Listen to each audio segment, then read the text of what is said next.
The sun hung low in the sky, casting a warm orange glow over the courthouse steps where a sea of protesters had gathered. Chanting slogans for justice, equality, and systemic reform, they filled the air with their voices demanding change.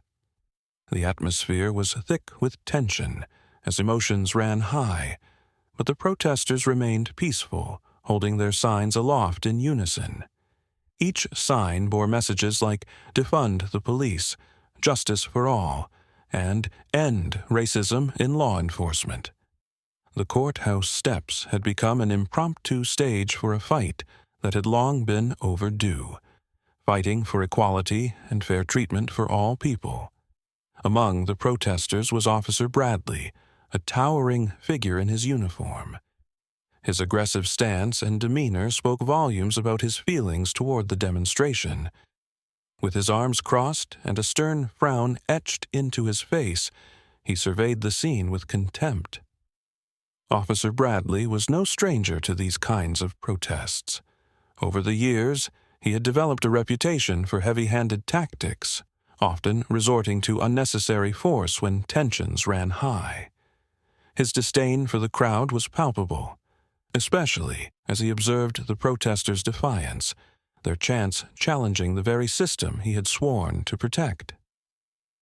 At the edge of the protest, a woman named Danielle stood, seemingly blending into the crowd, her leather jacket adding a sense of anonymity to her figure. Her dark eyes scanned the protest, taking in the fervor and energy that flowed through the crowd. She stood out in the crowd, not because of her appearance, but because of her quiet determination. Danielle's presence was calculated. She wasn't just another observer. She had been tracking the progression of this very cause for years. She had witnessed firsthand the injustices within the police department, and now, as an individual who had risen to a leadership position, she was silently contemplating the changes that needed to happen, the changes she was now prepared to enforce. Little did Officer Bradley know, the woman standing just a few feet away from him wasn't just a bystander. Danielle was no ordinary protester. She was the new chief of police. However, in this moment, her identity wasn't apparent to him. Danielle was here to understand the anger of the people, to see firsthand the frustrations and demands of those who had been mistreated by the system she now helped lead. As the protests continued, the tension between the officers and the crowd began to grow.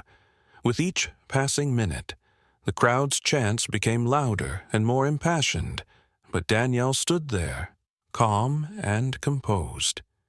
The air between her and Officer Bradley grew heavier as their paths unknowingly crossed, each unaware of the other's true identity.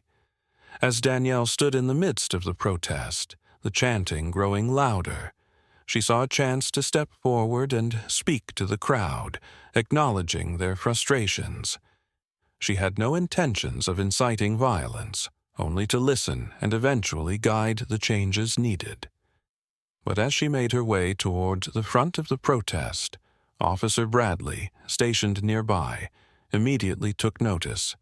His eyes narrowed, and his posture grew tense. He had already been visibly displeased with the protests. Seeing Danielle move toward the group, he quickly strode forward to block her path, assuming she was one of the leaders inciting unrest. "Where do you think you're going?" He barked at her, his voice sharp and commanding. Danielle, calm and composed, raised an eyebrow. "I'm just here to observe, officer," she said, her voice steady. "There's no need to block me." Bradley wasn't interested in reason. "You're one of them, aren't you? Here to stir up trouble, trying to get people riled up for nothing." He sneered as he stepped even closer, towering over her. "We don't need any more troublemakers around here. It's bad enough we have to deal with this circus." Danielle's eyes remained steady, and she took a deep breath, trying to keep the situation from escalating. "I'm not here to cause trouble. I'm here to understand." "I want to hear what people are saying," she replied. Her tone was calm, her demeanor unwavering, but Bradley was growing agitated. His face reddened and his voice rose with each passing moment.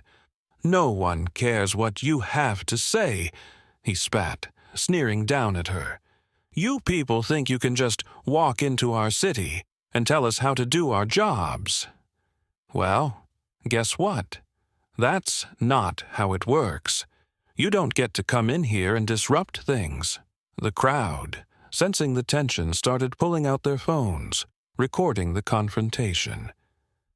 The murmur of voices from bystanders began to grow, as they too felt the rising hostility.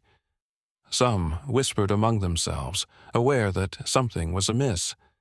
But most stayed quiet, unsure of how to intervene. Danielle's patience was wearing thin, but she refused to rise to his bait. "I'm just a member of the community," she said softly but firmly. "I'm not here to make this worse. I just want to help find a solution." Bradley wasn't listening anymore. He stepped closer, jabbing a finger at her chest. "You people think you can just come in here, make demands, and walk away scot-free. You think you can walk into my city and tell us how to do things? You're nothing more than another problem we don't need." Before Danielle could respond, Officer Bradley's hand shot out, slapping her phone from her hand and pushing her backward. The crowd gasped in shock. With one swift motion, in a burst of frustration and rage, Bradley threw a punch straight at Danielle's jaw. It was swift, unexpected, and completely unprovoked. The punch landed, sending Danielle stumbling back. The crowd's collective gasp echoed throughout the street, followed by stunned silence. Other officers, initially standing by, quickly moved to intervene, pulling Bradley away. His face flushed with anger and panic, but his arrogance was still evident. "She was being threatening. She was in my way," he shouted, in an attempt to justify his actions, though it was clear to everyone around that his aggression had gone too far. Danielle, dazed but not broken, shook her head and regained her composure. She wiped the blood from her lip and stood tall, refusing to let Bradley's assault break her. "You just made a big mistake," she said, her voice steady and unwavering despite the pain. The crowd stood still, some still holding their phones, capturing the shocking moment. A few onlookers whispered in disbelief, their shock turning into outrage. This wasn't just an attack on one person, it was an assault on respect, on justice, and on the very concept of fair treatment that many had hoped was possible in their city. The officers surrounding Bradley tried to calm him down, but the damage had been done. The moment had been recorded, the scene witnessed by dozens, and the truth was clear for all to see. A man who was supposed to uphold the law had just used his power to hurt someone who had only tried to speak calmly and with reason. As Danielle slowly steadied herself, the crowd still in stunned silence, she took a deep breath. The red marks from the punch on her face were visible, but her composure never wavered. She adjusted herself, gathered her thoughts, and then pulled out her badge. With a quiet yet authoritative tone, she addressed Officer Bradley directly, saying, "You just assaulted your new police chief." There was a pause, a collective breath held in the crowd, before it erupted into a mixture of shock, disbelief, and applause. The onlookers who had been recording the incident could hardly believe what they had just heard. It was as if time stood still for a moment. Bradley's face drained of color as the realization hit him, the full weight of his actions crashing down. He stammered, his voice faltering, "Wait, you're the chief?" The truth of the situation became clear to everyone around, and Bradley's smug, entitled demeanor crumbled in an instant. The once arrogant officer now stood there, visibly shaken, unsure of how to backpedal from what he had just done. His whole posture seemed to shrink, his face turning red with embarrassment as the realization of his actions became undeniable. Danielle's eyes met his, steady and unwavering, and she cut him off before he could attempt another apology. "You've just humiliated yourself, and you've humiliated the department," she said calmly, her voice firm but controlled. "Your actions are a clear reflection of what's wrong in this department and in this city. You violated the trust that was placed in you as an officer of the law, and you will be held accountable for this." Bradley attempted to stammer out more words, but none came out right. His pride had evaporated, and all that was left was the horror of realizing what he had done. The crowd continued to watch, their phones capturing every moment, as some whispered in disbelief and others shouted in anger at the officer's behavior. Danielle took a moment to let the silence hang in the air before she spoke again. "It's not just about what happened here today. It's about what happens every day in places like this. Officers like Bradley act as though they are above accountability, as though they are immune to the very laws they are meant to enforce. But not anymore. Not under my watch." At that moment, the protesters, who had been quiet witnesses to the entire exchange, began chanting Danielle's name. "Danielle! Danielle! Danielle!" The power of the moment took over, and the protesters who had gathered to demand change now saw Danielle as a beacon of that very change. Her actions, her calm, her resolve, everything she stood for, had just been put to the test, and she had passed with flying colors. With the chance of support growing louder around her, Danielle seized the moment to speak even more powerfully. "We all deserve respect. We all deserve to be treated with dignity, and that includes the men and women who serve as police officers. But it doesn't mean that respect should be granted blindly. You have to earn it every day. You can't expect respect from the community if you aren't willing to show respect back." She paused as the crowd hung on her every word, her next statement ringing out clear and strong. "And you certainly can't act like a bully, as Bradley here has done, and expect the community to remain silent. We're here to make a difference, to make a system that works for everyone, not just the privileged few. We want a system where all of us can trust the people who are supposed to protect us, not fear them." The protesters erupted in applause. Some cheered, others clapped, and many smiled at the strength and wisdom Danielle had shown. They were inspired by her leadership, and for a brief moment, it felt like the tide had shifted. The crowd was no longer a collection of individuals who felt powerless in the face of the system. They were a united front. Bradley, still standing frozen, realized that his attempts at redemption were futile. The truth was out. His career was hanging by a thread, and Danielle had not only exposed him for his behavior, but she had also taken this moment to lead, to remind the world of what true justice looked like. The scene was one of rare empowerment, where accountability was demanded and change seemed not just possible, but inevitable. Danielle's leadership had ignited something within the community, and there was no turning back. The people had spoken, and they stood behind her. Danielle's journey to becoming chief of police wasn't an easy one, and it certainly wasn't paved with support from her colleagues. The flashback takes us back to when she first joined the police force, fresh out of the academy, full of hope and ambition.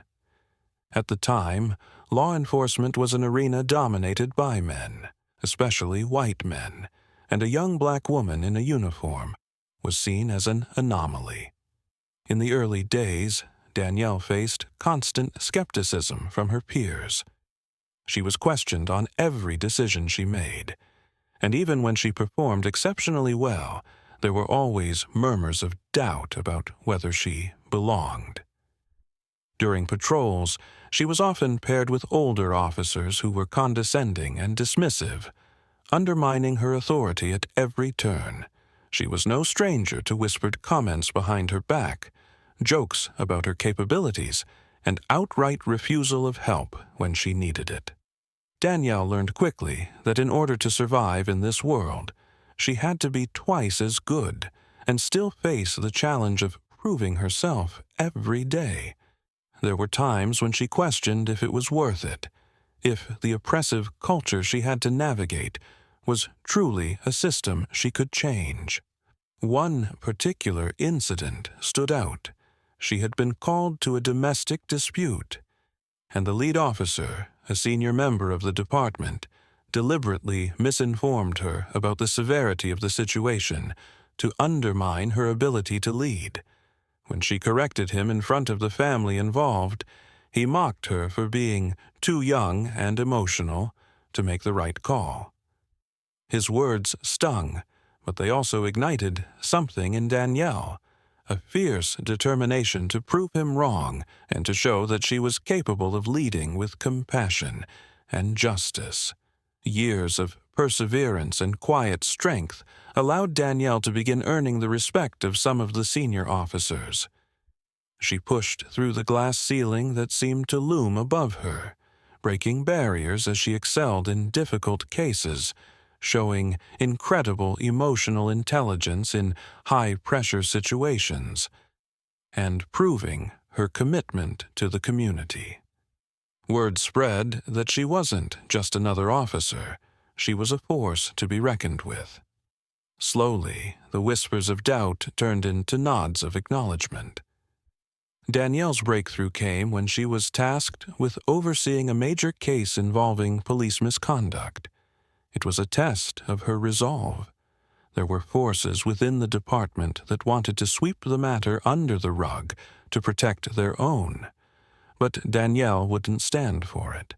She held firm, investigated with integrity, and exposed the truth, despite the pushback from many of her colleagues. Her actions led to reforms in the department and solidified her standing as a leader who could no longer be ignored. Her reputation grew, and it wasn't long before Danielle was appointed chief of police, a position that once seemed out of reach for someone like her. But Danielle had earned her place through grit, determination, and an unwavering commitment to justice. The journey had been long and filled with obstacles, but she had broken down each barrier, proving that she was more than just an officer. She was a leader with the vision and willpower to reform the very institution that had once sought to limit her. Now, as chief, Danielle's focus was no longer just on navigating the challenges of the force. She was intent on making real, systemic changes, addressing the ingrained racism and sexism, and creating a police department that truly served all people, no matter their background or appearance. She had faced the storm and emerged as someone who would change the system for good. Following the shocking confrontation, Danielle immediately took charge of the situation. Officer Bradley was swiftly placed on suspension, pending an internal investigation into his actions. The police department, already under the spotlight from the public, now faced intense scrutiny over the incident, especially with the viral video of Bradley's assault circulating online. Danielle made it clear to the force that this type of behavior would not be tolerated. With unwavering authority, she gathered the officers and addressed the department. Her voice rang out in the room, filled with both determination and a quiet strength. Under my leadership, there will be zero tolerance for racism, sexism, or any form of discrimination, Danielle stated firmly. This isn't just about one officer's actions. It's about ensuring that every individual in this department understands that their conduct reflects on the entire community we serve. We are sworn to protect and serve, and that means showing respect to everyone, no matter their background, race, or gender. If we're going to be trusted by the people we serve, we must hold ourselves to a higher standard. The words had an immediate effect on the officers present. Several began to reflect on their own actions and behavior within the department. It became clear that Bradley was not alone in holding prejudiced views. However, his actions had acted as a mirror for others, forcing them to confront their own biases. Some officers, who had silently observed Bradley's actions in the past, now questioned their own passivity in the face of discrimination. As for Bradley, his suspension was only the beginning. The investigation that followed would delve into his previous actions, past complaints, and behavior on duty. It would not be an isolated incident swept under the rug. Danielle made it known that the department was no longer a place where anyone, regardless of their rank or tenure, could hide behind their badge when they had wronged others. Justice will be served regardless of rank, Danielle said, her voice cutting through the tense air. We are all accountable for our actions. That is what will define us as officers and as human beings. With these words, Danielle set the tone for a new chapter in the department, a chapter where respect and accountability would be the cornerstones of the police force moving forward. The culture of silence and acceptance of prejudice was over. And now, it was up to each officer to demonstrate through their actions whether they were ready to stand with her in creating a department that served and protected all citizens equally. Danielle stood at the top of the courthouse steps, the crowd surrounding her, their applause and cheers filling the air. After the shocking incident with Officer Bradley, she had addressed the public, demanding change and calling for accountability within the police department. Now, in this final moment, she felt the weight of her words and her new role, understanding the importance of the path she had chosen. The crowd was diverse, citizens of all races and backgrounds, all united in their desire for a more just and equal society. Danielle's words had struck a chord, resonating deeply with everyone who had witnessed her grace under pressure and unwavering commitment to justice. It was more than just a victory for her. It was a victory for all those who had been silenced by the systems that oppressed them. As she raised her hand to address the crowd one more time, her voice rang out with determination. This is not just about holding individuals accountable. It's about all of us standing together to create a future where justice is truly equal for everyone. We cannot afford to be silent in the face of injustice any longer. We are all responsible for the world we want to build. Her words echoed in the hearts of those who listened, inspiring them to take action in their own lives. Danielle had become a beacon of hope for a better future, and as the crowd continued to cheer, she knew the battle for equality was far from over. But with people like her, standing firm and leading with integrity, they could push forward and create lasting change. As the crowd began to disperse, Danielle walked down the steps, surrounded by supporters and allies. Her head held high, she vowed to lead with fairness, compassion, and strength. The road ahead would be difficult, but with every step she would continue to pave the way for a more just and equitable society. From the sidelines, Officer Bradley watched in silence, a heavy weight on his conscience. He had acted out of prejudice and arrogance, but now, as he reflected on the consequences of his actions, he realized the depth of his mistake. He had hurt people, damaged trust, and dishonored the badge he wore. But in witnessing Danielle's leadership, Bradley saw the path forward. the path of redemption. And perhaps, just perhaps, it was time for him to begin his own journey of change.